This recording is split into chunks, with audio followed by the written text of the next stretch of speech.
إن الحمد لله نحمده ونستعينه ونستغفره ونؤمن به ونتوكل عليه ونعوذ بالله من شرور أنفسنا ومن سيئات أعمالنا من يهده الله فلا مضل له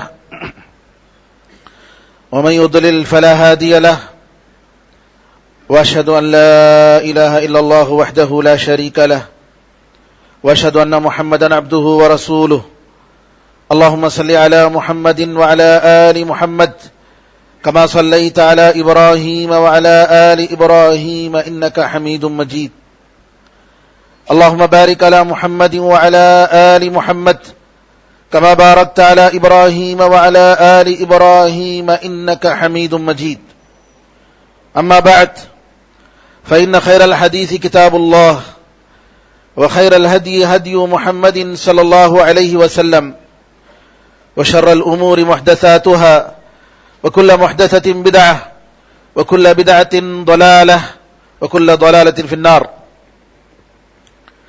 تمام تعریفیں اللہ تعالیٰ کے لیے ہیں جو سارے جہاں کا خالق، مالک اور اس کا پروردگار ہے. رحمتیں اور سلامتی ہو احمد مجتبیٰ محمد مصطفیٰ محمد ابن عبداللہ پر جو سارے جہاں والوں کے لیے رحمت بنا کر بھیجے گئے. برادران اسلام، دختران ملت، نبی کریم صلی اللہ علیہ وسلم ساری انسانیت کے لیے رحمت ہیں. آپ کو، آپ کے ساتھ آپ کی شریعت کو، آپ کی رسالت کو سارے انسان اور جن بلکہ مخلوقات کے لیے رحمت بنا کر اللہ تعالیٰ نے بھیجا. اللہ فرماتا ہے وَمَا أَرْسَلْنَاكَ إِلَّا رَحْمَةً لِلْعَالَمِينَ، ہم نے آپ کو نہیں بھیجا ہے مگر سارے جہاں والوں کے لیے رحمت بنا کر. شیخ الاسلام ابن تیمیہ رحمۃ اللہ علیہ فرماتے ہیں اس سرزمین پر جو بھی خیر ہے وہ نبی کریم صلی اللہ علیہ وسلم کی تعلیمات کی وجہ سے ہے، وہ نبی کریم صلی اللہ علیہ وسلم کی بعثت اور آپ کی رسالت کی وجہ سے ہے. اور اس سرزمین پر جو بھی شر ہے وہ نبی کریم صلی اللہ علیہ وسلم کی خلاف ورزی کی وجہ سے ہے، نبی کریم صلی اللہ علیہ وسلم کی مخالفت کرنے کی وجہ سے ہے. نبی کریم صلی اللہ علیہ وسلم ساری دنیا والوں کے لیے عموماً اور مسلمانوں کے لیے خصوصاً آپ اللہ تعالی کی طرف سے ایک بہت بڑا تحفہ ہیں، بہت بڑی نعمت ہیں. یہ اللہ تعالیٰ کا کرم ہے، اللہ تعالیٰ کی رحمت کی وجہ سے اللہ تعالیٰ نے آپ کو رحمت للعالمین بنا کر بھیجا. نبی کریم صلی اللہ علیہ وسلم نے امت کے لیے، انسانیت کے لیے جو تکلیفیں اٹھائیں، جو مصیبتیں آپ نے برداشت کی، وہ کسی انسان سے ہو نہیں سکتا. نبی کریم صلی اللہ علیہ وسلم کو ہر قسم کی تکلیف دی گئی، مختلف قسم کی پریشانیاں اٹھانی پڑی، آپ کو ڈرایا گیا، دسیوں بار آپ کو قتل کرنے کی سازش کی گئی. نبی کریم صلی اللہ علیہ وسلم اس کے باوجود آپ اپنے قاتل کو، جانی دشمن کو نبی کریم صلی اللہ علیہ وسلم معاف کر دیتے تھے. یہ آپ کی صفت تھی. ایسی شخصیت جن کی وجہ سے ہماری زندگی کا ہر لمحہ، ہماری زندگی کا ہر موڑ، کہ آپ کی تعلیمات کی وجہ سے ہم خیر پا رہے ہیں. آپ بتائیے کتنی بڑی نعمت ہے اور ان کا کتنا بڑا احسان ہے ہمارے اوپر. اور ایسی شخصیت کے بارے میں ہمیں کیا کرنا چاہیے، ہمارے اوپر کیا فرض بنتا ہے، ہمیں سوچنے کی ضرورت ہے. نبی کریم صلی اللہ علیہ وسلم کی تعلیمات کو جہاں ہم اس پر ایمان لانا، قبول کرنا، عمل کرنا، جہاں یہ ساری چیزیں ضروری ہیں، وہی میرے بزرگوں اللہ تعالیٰ نے نبی کریم صلی اللہ علیہ وسلم کے تعلق سے ہمیں ایک عظیم چیز کا حکم دیا ہے. اللہ تعالیٰ فرماتا ہے ان اللہ وملائکتہ یصلون علی النبی، بے شک اللہ تعالیٰ اور اس کے فرشتے نبی کریم صلی اللہ علیہ وسلم پر درود بھیجتے ہیں. یا ایھا الذین آمنوا صلوا علیہ وسلموا تسلیما. اے لوگوں جو ایمان لائے ہو, نبی کریم صلی اللہ علیہ وسلم پر درود بھیجو اور نبی کریم صلی اللہ علیہ وسلم پر سلام بھیجو. علماء کہتے ہیں کہ اللہ تعالیٰ نے اپنے بندوں کو حکم کرنے سے پہلے یہ بتایا کہ اللہ تعالیٰ نبی کریم صلی اللہ علیہ وسلم پر درود بھیجتا ہے. پھر بتایا کہ اللہ کے فرشتے نبی کریم صلی اللہ علیہ وسلم پر درود بھیجتے ہیں. اللہ تعالیٰ بھیجتا ہے. ان اللہ وملائکتہ یصلون علی النبی. اللہ تعالیٰ درود بھیجتا ہے. اس کا مطلب کیا ہے کہ اللہ تعالیٰ کی رحمتیں, اللہ تعالیٰ کی برکتیں نبی کریم صلی اللہ علیہ وسلم پر نازل ہوتی ہیں. فرشتوں کا درود بھیجنے کا مطلب یہ ہے کہ فرشتے نبی کریم صلی اللہ علیہ وسلم کے لیے دعائیں کرتے ہیں, اللہ سے مانگتے ہیں اے اللہ تیری رحمتیں, تیری برکتیں نبی کریم صلی اللہ علیہ وسلم کے خاندان والوں پر بھیج. اور ہمیں حکم دیا گیا ہے کہ ہم بھی نبی کریم صلی اللہ علیہ وسلم پر درود بھیجنے کے لیے اللہ تعالیٰ سے ہم دعا کریں کہ اے اللہ تو اپنے نبی کریم صلی اللہ علیہ وسلم پر اپنی رحمتوں کو بھیجا کر, تیری خوشنودی کو بھیج, تیری رضامندی کو بھیج. اے اللہ نبی کریم صلی اللہ علیہ وسلم اور ان کے خاندان والوں پر تیری سلامتی کو بھیج. یہ ہم دعا کریں اور اس کا ہمیں حکم دیا گیا ہے. آج نبی کریم صلی اللہ علیہ وسلم پر درود بھیجنے کی کیا فضیلت ہے, اسی کے بارے میں ہمارا خطبہ ہوگا. نبی کریم صلی اللہ علیہ وسلم فرماتے ہیں کہ میرے اوپر جو ایک مرتبہ اگر کوئی درود بھیجتا ہے تو اللہ تعالیٰ اس پر 10 مرتبہ رحمتیں نازل فرماتے ہیں. کتنی بڑی عظیم نعمت ہے, بتائیے کتنا بڑا ثواب ہے. نبی کریم صلی اللہ علیہ وسلم فرماتے ہیں کہ جبریل امین میرے پاس آئے اور آ کر انہوں نے کہا اے محمد کیا تمہیں یہ پسند نہیں ہے کہ تمہارا پروردگار کہتا ہے کہ اگر تمہاری امت کا کوئی فرد مجھ پر 1 مرتبہ درود بھیجتا ہے, آپ پر 1 مرتبہ درود بھیجتا ہے تو میں اس پر 10 مرتبہ میں اپنی رحمتیں نازل کروں گا, اور اگر تمہاری امت کا کوئی فرد 1 مرتبہ تم پر سلام کرتا ہے تو میں اس پر 10 مرتبہ میری سلامتی بھیجوں گا. تو نبی کریم صلی اللہ علیہ وسلم نے کہا کہ بلا کیوں نہیں, میں ضرور اس سے راضی ہوں. یہ حدیث صحیح حدیث ہے, امام احمد نے اس کو روایت کی ہے. 1 مرتبہ درود بھیجنے سے نبی کریم صلی اللہ علیہ وسلم پر اللہ تعالیٰ کی 10 رحمتیں آپ پر نازل ہوتی ہیں. محدثین کے بارے میں آتا ہے کہ نبی کریم صلی اللہ علیہ وسلم کی حدیثوں کو پڑھتے تھے, کتابوں کو پڑھتے تھے, حدیث کی کتابوں کو, اور کہتے تھے کہ میں اس لیے حدیث کی کتاب پڑھتا ہوں کہ بار بار مجھے نبی کریم صلی اللہ علیہ وسلم پر درود بھیجنے کا موقع ملتا ہے. بار بار جتنی مرتبہ نبی کریم صلی اللہ علیہ وسلم کا ذکر آتا ہے اتنی مرتبہ میں نبی کریم صلی اللہ علیہ وسلم پر درود بھیجنے کی توفیق ہوتی ہے, اور جتنی مرتبہ میں نبی کریم صلی اللہ علیہ وسلم پر درود بھیجوں گا اتنی مرتبہ اللہ تعالیٰ کی طرف سے دعائیں, رحمتیں, اللہ تعالیٰ کی سلامتی, اللہ تعالیٰ کی خوشنودی ہم پر نازل ہوگی. میں اس لیے حدیث کی کتاب پڑھتا ہوں. ایک اور محدث کہتے ہیں کہ میرے عمل میں سے کسی عمل کے بارے میں مجھے یقین نہیں ہے کہ اللہ قبول کرے گا, لیکن نبی کریم صلی اللہ علیہ وسلم پر درود مجھے امید ہے کہ اللہ اس عمل کو قبول کرے گا. کیوں؟ اس وجہ سے کہ 1 مرتبہ اگر میں نبی کریم صلی اللہ علیہ وسلم پر درود بھیجوں گا تو اللہ تعالیٰ مجھ پر 10 مرتبہ درود بھیجتا ہے. دوسری حدیث میں آتا ہے ایک مرتبہ نبی کریم صلی اللہ علیہ وسلم کو صحابہ نے دیکھا کہ بڑے خوش ہیں اور آپ کے چہرے پر خوشی ظاہر ہے. صحابہ نے پوچھا اللہ کے رسول ایسا لگ رہا ہے کہ آپ بڑے خوش ہیں. آپ نے فرمایا ہاں, میرے پاس ایک فرشتہ آیا اللہ تعالیٰ کی طرف سے اور اس نے کہا کہ اگر تمہاری امت میں سے کوئی شخص 1 مرتبہ درود بھیجتا ہے آپ پر تو اللہ تعالیٰ اس کے بدلے میں 10 نیکیاں اس کے لیے لکھتا ہے. 10 نیکیاں, 10 گناہوں کو مٹاتا ہے اور اسی طریقے سے 10 درجات کو بلند کرتا ہے. سبحان اللہ, کتنا بڑا ثواب ہے. دیکھیے نبی کریم صلی اللہ علیہ وسلم کے بارے میں آتا ہے کہ جب آپ کو اس بات کی اطلاع دی گئی تو آپ نے شکریہ کے طور پر اللہ تعالیٰ کے لیے سجدہ کیا, جیسا کہ بعض روایتوں میں آتا ہے. ایک اور حدیث میں نبی کریم صلی اللہ علیہ وسلم فرماتے ہیں کہ جو شخص نبی کریم صلی اللہ علیہ وسلم پر درود بھیجتا ہے فرشتے اس کے لیے برابر دعا کرتے رہتے ہیں.